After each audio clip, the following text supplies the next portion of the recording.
Hi, and welcome to the Loud Girl Who Reads podcast. Thank you to everyone who listened to episode 1 last week. I know it was short and without video format, but I'm hoping that you'll be able to enjoy this week's episode. This week, we're going to be talking about a question I asked TikTok and Reddit, which was, what is your most overrated author/book? And then I also asked, what is your most underrated author/book that you love? So I got some answers on that. Also, a reading and writing update from me just on how I'm doing, and also what I think about books and how they're going today. So stay tuned, and thank you for listening.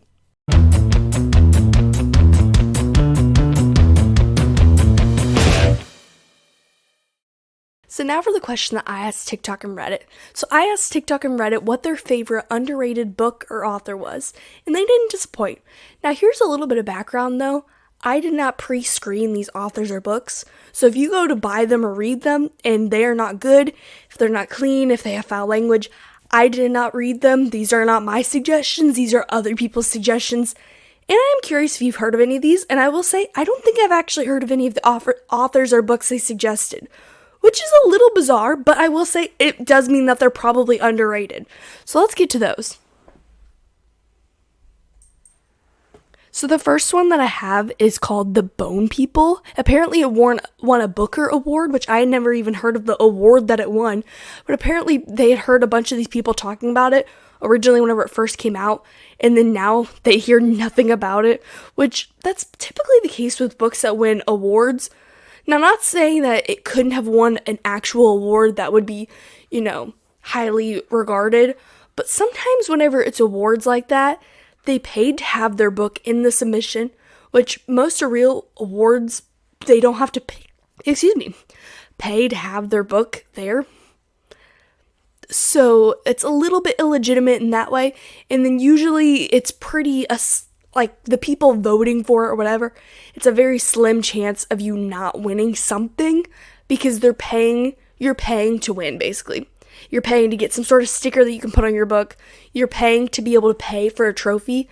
So sometimes awards might not mean a whole lot, just from what I have personally seen. Another one is The Unlikely Pilgrimage of Harold Fry.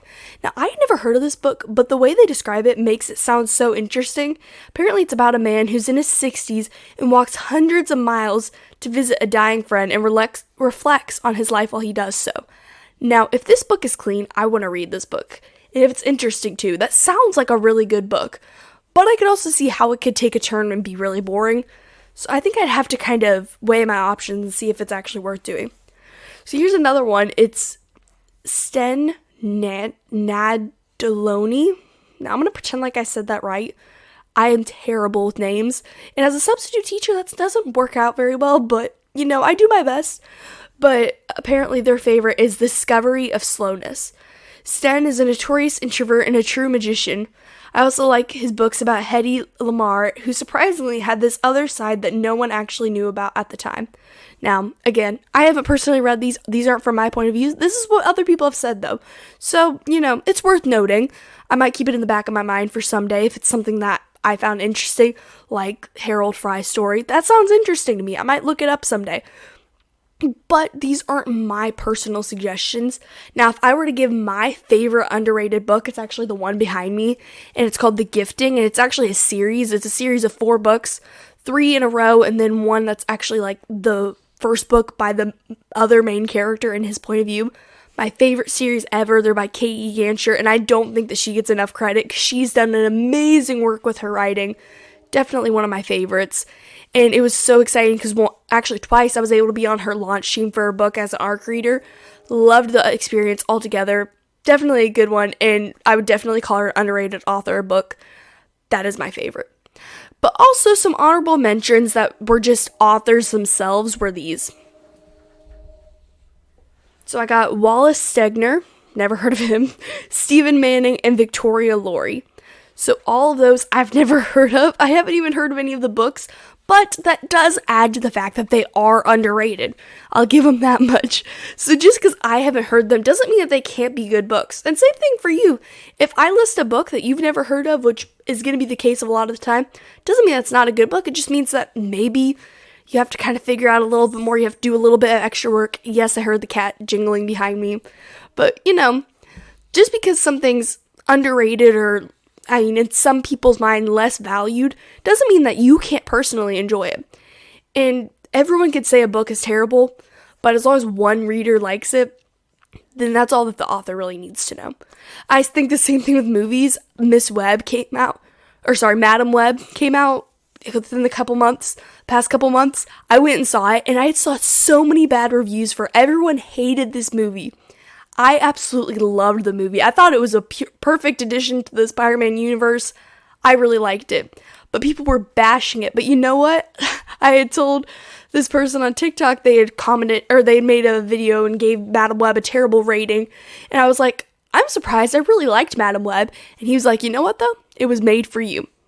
And I think that same thing happens in books sometimes where, you know what? Everyone might not like it, but that one person, you know what? It was made for you. You're the exact audience that was supposed to read that book, apparently. And I think that definitely applies. So, I did talk about the good. We talked about the good. But if we're going to talk about the good, then we also have to talk about the bad. So, I asked what the most overrated bad book or author that you've ever read or heard of. And people are more avid to note their dislikes on books and authors, and I have some dislikes on books and authors. Now, I will say a lot of what I make as far as accusations in books that I will or will not read come from what other people have to say about it, which I know isn't the best at times. You have to make your own, realizations. Sometimes, again, just because someone says a book isn't good doesn't mean that you won't like it. But then there are exceptions.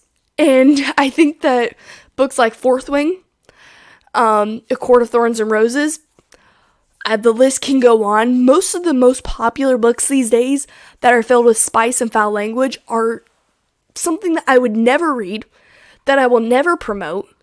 And if someone told me, hey, I really like Fourth Wing, and they're really excited about it, am I going to come up to them and be like, that's terrible, I would never read that? No. But if they're like, hey, can you read this? I'm going to say, oh, I'm sorry, that doesn't fit with my beliefs, and I just don't think that that's something I would like to read.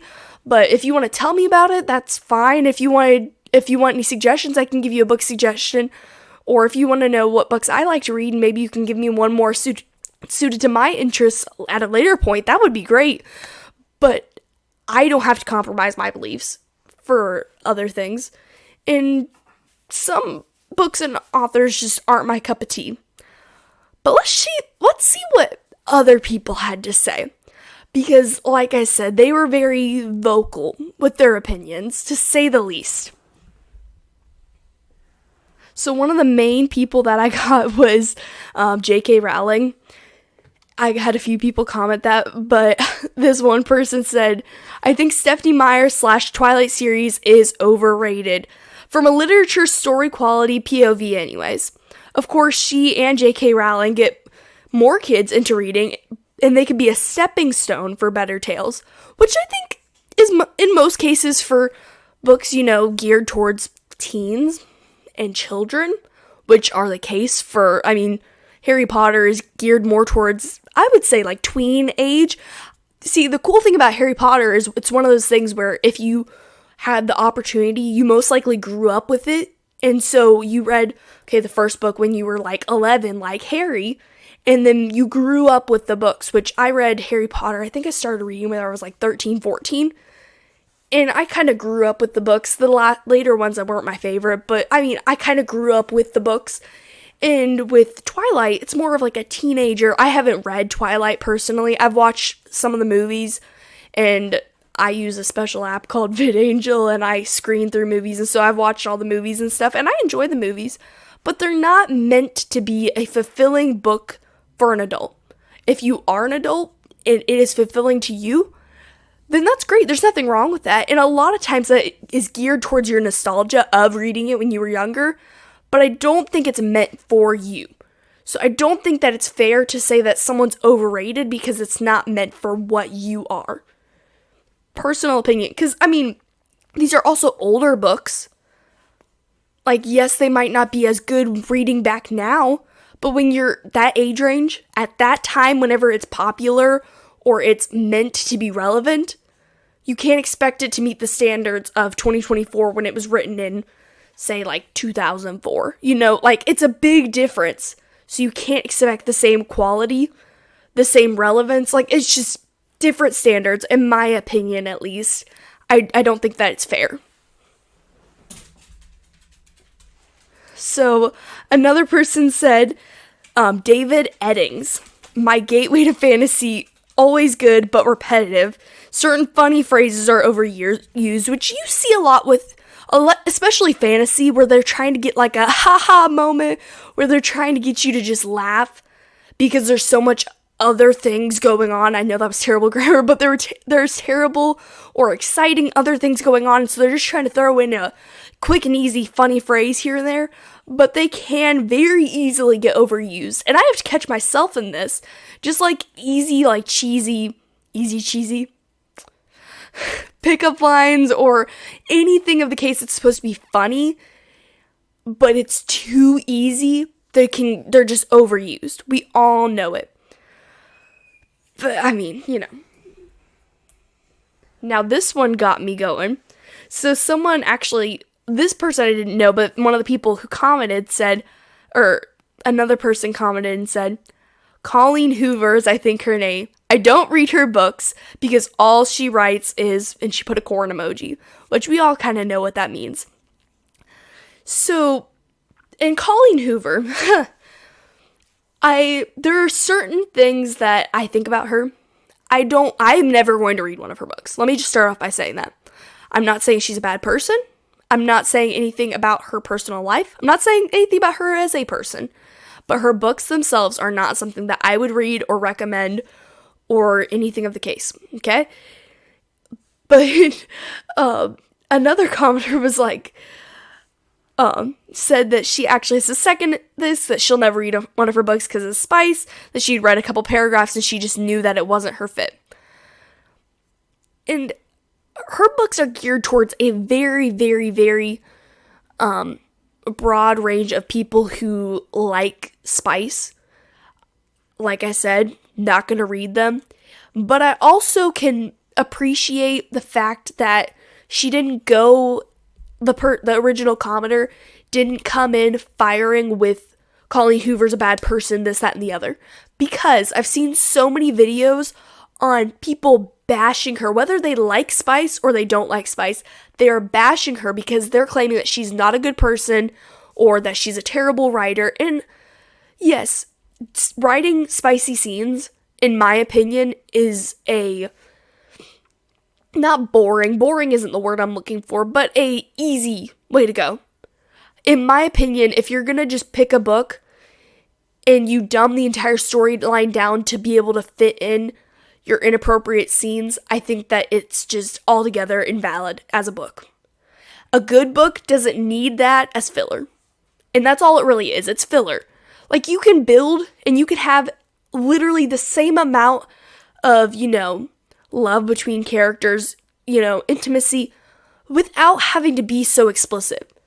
Closed-door romances were a thing way before people started feeling the need to flood the market with all these erotic, terrible books. Like, that was a thing well before that. Some of the most popular, famous books. Now, I know there are some that do have spice in them, but the most famous books, most of them are entirely clean. Now, I'm not saying that there isn't a cuss word here or there, but as far as, spice, it's just not a thing. I mean, now I'm not only just citing, Christian authors, though Christian authors with Christian bases were a lot more popular then, but I mean, if I'm just going to quote a few books that are like the most popular books as far as fantasy goes, I mean, hi Bear. I have a dog, and he's very sweet. But, I mean, Chronicles of Narnia, the Lord of the Rings. I mean, Lord of the Rings is probably the most famous book series, especially fantasy, that you'll ever think of. But they didn't need to be as spicy, to say the least, as Fourth Wing. And I know fantasy is different than what Colleen Hoover is writing, which is romance. But I can say that most of this shelf behind me is romance books. But all of them are closed door, and most of them are actually Christian. And they can still have a good plot, they can still have good characters, and they can do all this without having spice.